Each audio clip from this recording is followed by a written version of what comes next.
Coming up, it's the story of a song that never really got its due when it was released as a single. I mean, yeah, sure, it was a top 40 hit, but not by much. And yet I don't think anyone today could deny that this song is an absolute classic rock staple. It's also a signature song from a debut record that's so strong that honestly, it could have been released as a greatest hits album. Many people have said it. It's from a band that really did make it almost overnight, but getting wined and dined by rival label executives on the very same night at the very same restaurant. It put the band fully in charge of their future. And even though we all know this song by heart, we've actually had it wrong the whole time. You're going to find out. You'll be surprised. Coming up next on Professor of Rock. Hey, music junkies. Professor of Rock, always here to celebrate the greatest artists and the greatest songs of all time. You know, if you can remember the lyrics to all the classic songs of the 60s, 70s, and 80s, but you can't remember the 3 items that your spouse wants you to pick up at the grocery store, you're going to dig this channel. It's nostalgia all the time, interviews with the legends. Make sure to subscribe below right now, click the bell and all that good stuff. We also have a Patreon. You're going to want to check that out because we have additional exclusive content, full interviews. You can also become an honorary producer. All right, so it's time for another edition of one of my favorite shows we do on here, number 1 in our hearts. This is a show that honors songs that were so phenomenal. They should have been number 1 on the Billboard Hot 100, but for whatever reason, radio play, label support, lack of marketing, I mean, I'm dumbfounded sometimes. They come up short. Previous episodes, we've covered Message in a Bottle by The Police, Heroes by David Bowie, and More Than a Feeling by Boston.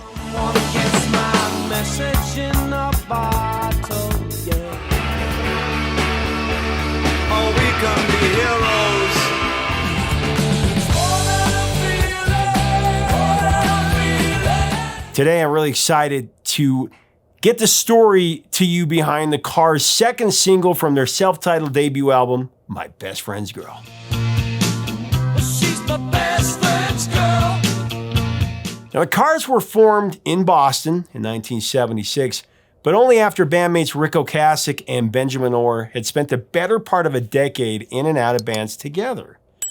The two frontmen met in 1968, and they were fast friends from the start. As Ben remembered it, they met in Columbus, Ohio when they were both booking bands, and they formed a booking agency together, actually.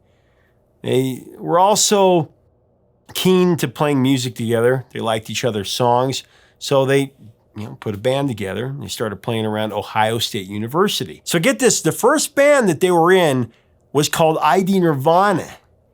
And, though it would be short-lived, the two friends would be in it together for the long haul, as we know. Said Rik Ocasek about it, I'd met Ben in 1968. I had a band in Columbus, and he came to see us. He told me that he could sing, came to my house, and he sang the Beatles Yesterday in the sweetest voice I've ever heard. And the next day, he joined that band, every other band I had up to and through the Cars. Oh, I believe in yesterday. Now, when Ocasek said every other band, this wasn't a short list. After ID Nirvana came a band called Leatherwood, that was in 1970. Then there was Milkwood in 72, Richard and the Rabbits in 74, Ocasek and Orr in 74, Captain Swing in 76, and a preliminary version of the Cars in 76.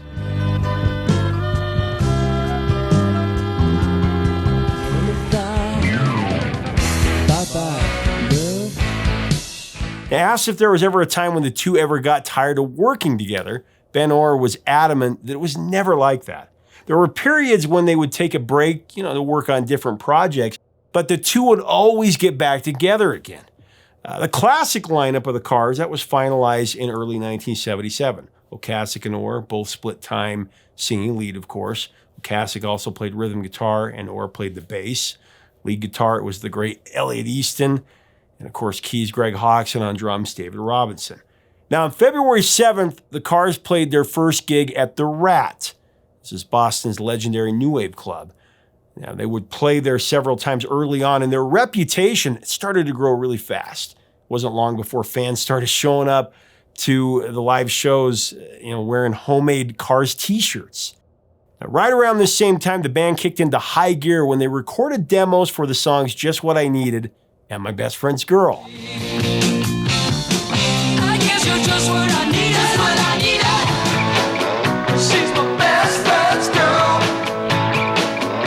then gave a copy of these songs, a demo, to Boston Radio's Maxine Sartori at WBCN, and they both got a lot of airplay. Of course they did. Said Sartori of the Cars, "The new band had a punchier, more cohesive sound. I began playing the demos of Just What I Needed and My Best Friend's Girl in March during my weekday slot from about 2 to 6 p.m., and calls poured in with positive comments. The Cars sound, it was fresh. It wasn't punk, it wasn't hard rock or folk rock. What it was different from anything else out there.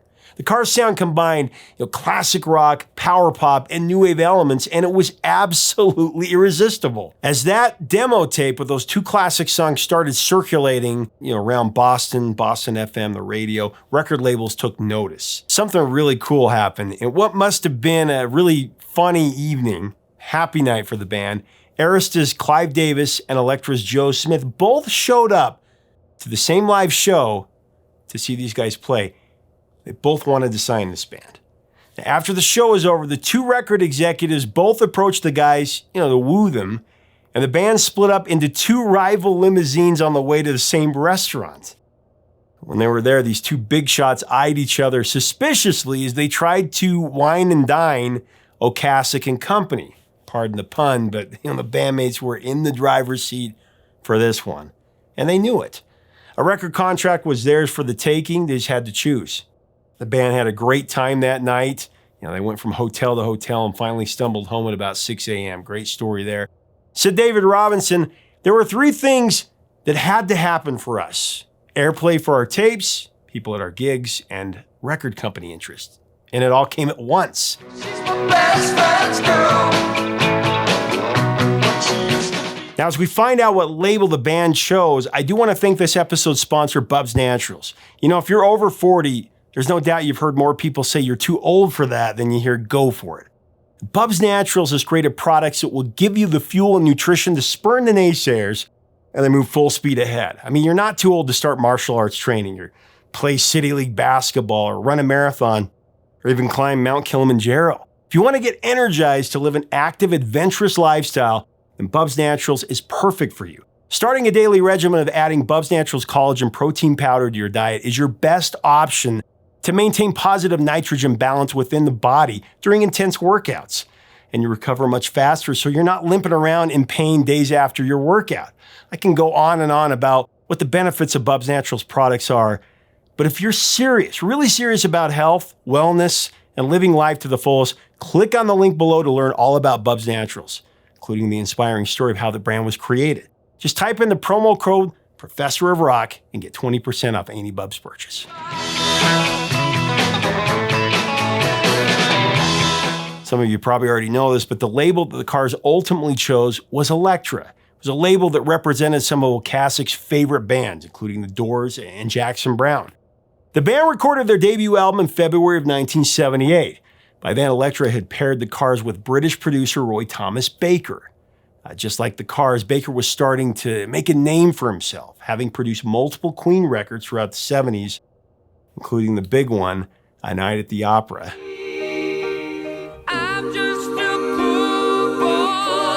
The Cars relocated to London, where they set up shop at George Martin's Air Studios. There was really no writing or rehearsing to be done in the studio because by then the band had all of their songs down backwards and forwards. They had a great batch of songs for their debut. The album actually only took 12 days to record and I think another 8 or 9 to mix.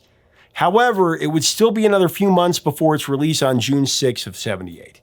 A week before the record hit the shelves, Elektra released Cars' first single, Just What I Needed. I needed someone to feed. Just What I Needed climbed to number 27 on the Hot 100. The Cars were off and running from there, though it should have done a lot better than that. It did take a few months for the band to start gaining traction outside of the Northeast US, but when they did, there was just no turning back. For their part, the music press embraced the album almost immediately. Favorable reviews started coming in from the Boston Globe, there's New York Times and the LA Times, and within a few months. In addition to Just What I Needed, the Cars, the album, it included the singles Good Times Roll and today's featured song, My Best Friend's Girl. You rock and roll, and let the good times roll. She's My Best Friend's Girl. I mean, what can you say about this song? From the beginning guitar and the hand claps, this song is pure pop perfection.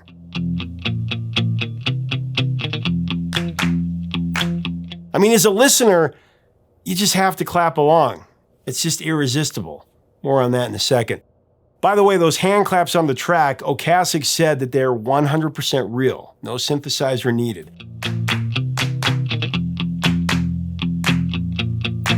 The background vocals are, of course, typical Cars brilliance. That's something for which I feel like they never got the credit that they deserve. Their background vocals are just in a whole different league.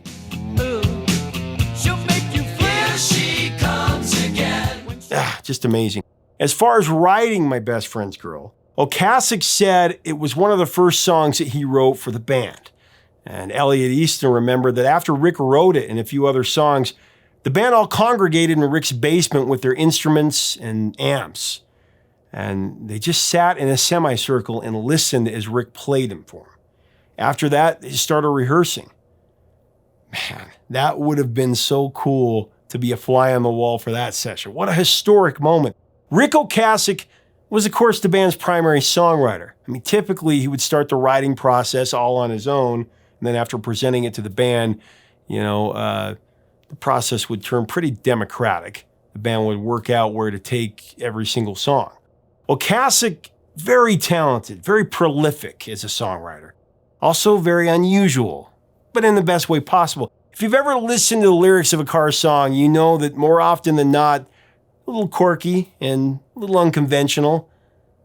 Not a complaint at all. It's just part of what makes the songs so brilliant, so memorable.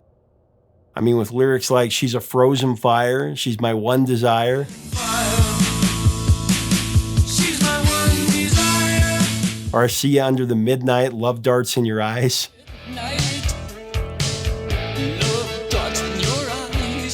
It is very cool.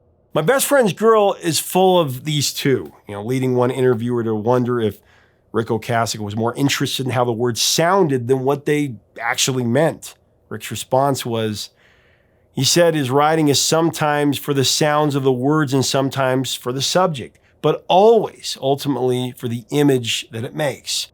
Rik also said that as far as the content of My Best Friend's Girl, nothing of it actually happened to him personally. He just figured having a girlfriend stolen was probably something that happened to a lot of people. So if you're wondering if Ocasek might have been singing about Benjamin Orr's girl, it's actually a negative. Nothing like that actually ever happened. He just conjured it up. She's dancing beneath the starry sky. In an interview with the Wall Street Journal in 2018, Rik was kind enough to go into some background on some of those lyrics. This is what he said. So let's start with the lyric, you're always dancing down the street with your suede blue eyes.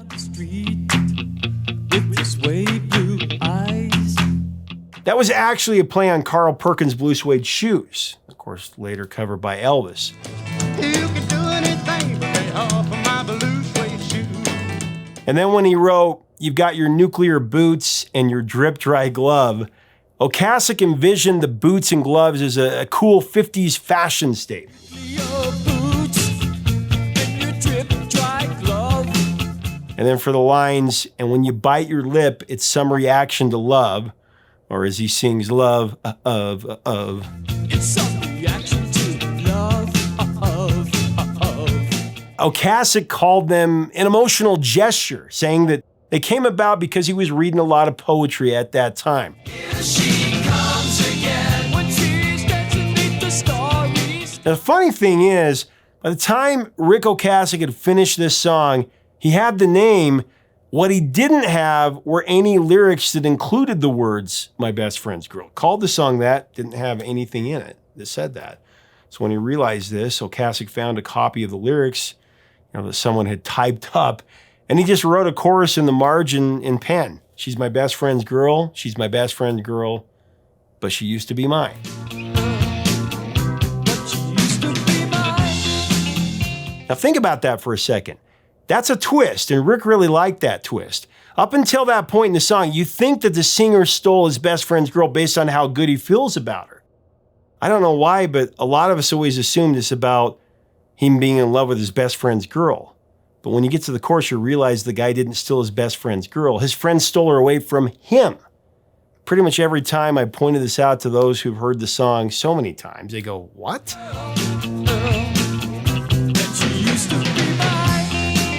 Now, when it was time to record My Best Friend's Girl in studio, the song really didn't need a lot of work. The band was really close to nailing it on the demo. However, there was one notable addition. Producer Roy Baker, he was determined to make the song sound as big as possible. So he made sure the mics were set up 10 to 15 feet away from the guys to create a more dimensional sound, bigger sound. And then Rik explained, Roy used a 40-track recorder to make the song sound even bigger. That was very rare back then. When the band recorded a vocal harmony on the line, Here She Comes Again, Roy had them record just one set of vocals, but then he triplicated them so that there were 24 voices harmonizing. After that, he used that 40-track recorder to get that number to around 70 voices. Afraid that the vocals would sound too synthy, these guys told Roy, hey, we can't do that. Roy's response was simply, you're going to get used to it. And then you know what? They did.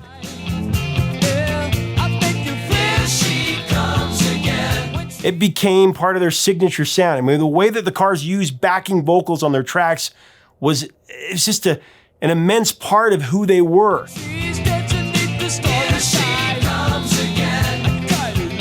My Best Friend's Girl entered the Billboard Hot 100 on October 21st, 1978, and it peaked at number 35. It hung around the charts for about 15 weeks. Internationally, it turned into number 67 in Australia, number 55 in Canada, 28 in the Netherlands, and number 3 on the UK singles chart. That was a big one. Since then, My Best Friend's Girl has appeared in a handful of movies and TV shows, including A 70s Show, Mr. Deeds, Where the Money Is, Hick, Over the Edge, and appropriately, My Best Friend's Girl. Because she's what? Dusty's girlfriend. Don't get in any trouble. I also remember that it was used in an episode of the short-lived TV adapted series Ferris Bueller's Day Off. I don't know if you remember when they did that. Wasn't very good. And you are?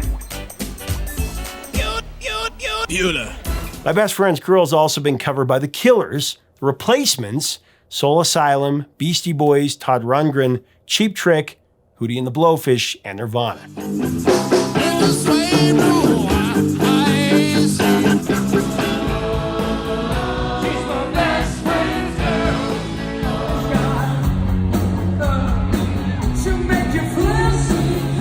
Actually, I've read that My Best Friend's Girl was one of the first songs that Nirvana's Kurt Cobain learned to play, along with Stairway to Heaven and some CCR offerings. It turns out My Best Friend's Girl was also the first song that Nirvana played at their last concert at Terminal 1 in Munich, Germany. That was on March 1st, 1994.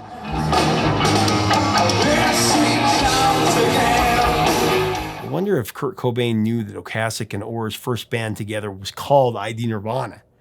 Just so cool, the connections that you find in rock and roll history.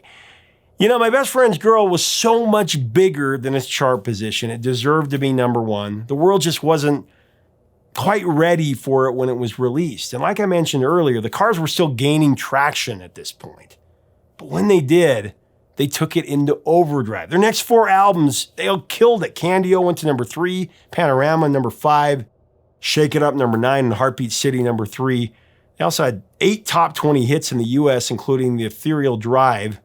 Their highest hit, it went to number 3 in 84. Drive you home tonight. How did they not have like 5 or 6 number 1 hits? These are songs that are played on the radio every single day.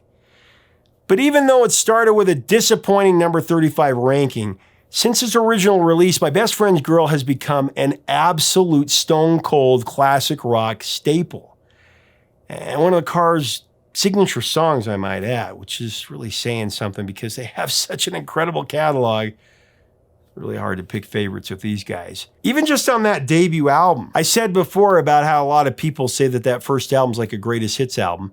Elliot Easton used to joke that the first album should be called The Cars' Greatest Hits. So true, in fact, that it's even a joke. I mean, to me, the first album is really just The Cars' Greatest Hits Part 1. Plenty more would follow.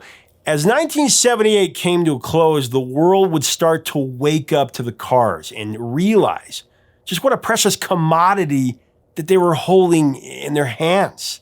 This was a revolutionary breakthrough band that sounded like nobody.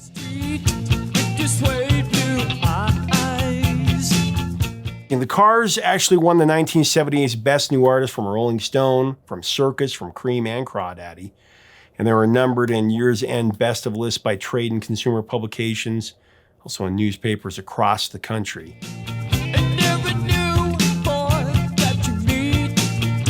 Again, they perfectly split the line between classic rock, power pop, and new wave. The Cars' debut would also go on to certify platinum 6 times over. In the US, it went double platinum in both Canada and Australia. And they were platinum in New Zealand.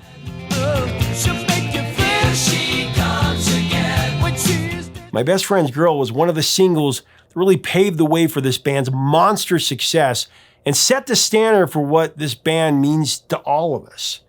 One last thing about those hand claps, so addicting, you have to do it no matter where you are, and I'm living proof of this. Remember, it came on the radio one evening. I was driving my little brother home from a basketball game he had just played. It was in my dad's truck, and this addicting song took over, and I started doing the hand claps.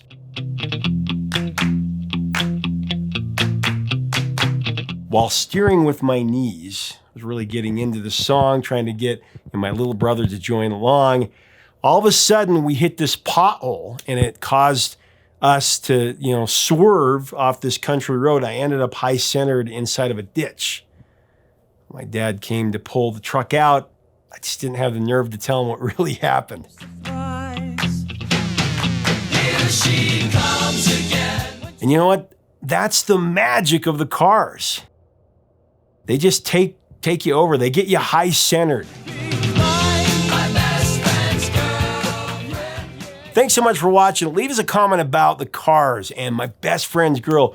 What are your memories of this song? What are your memories of the first album? I mean, am I right? This is the greatest hits album. Let us know in the comments below. Let's have a great discussion about this band. I just feel like they're one of the greatest bands ever. If you like our content, make sure that you subscribe below so you never miss out on our videos. Love to have you as part of our community. Till next time, 3 chords and the truth, my friends.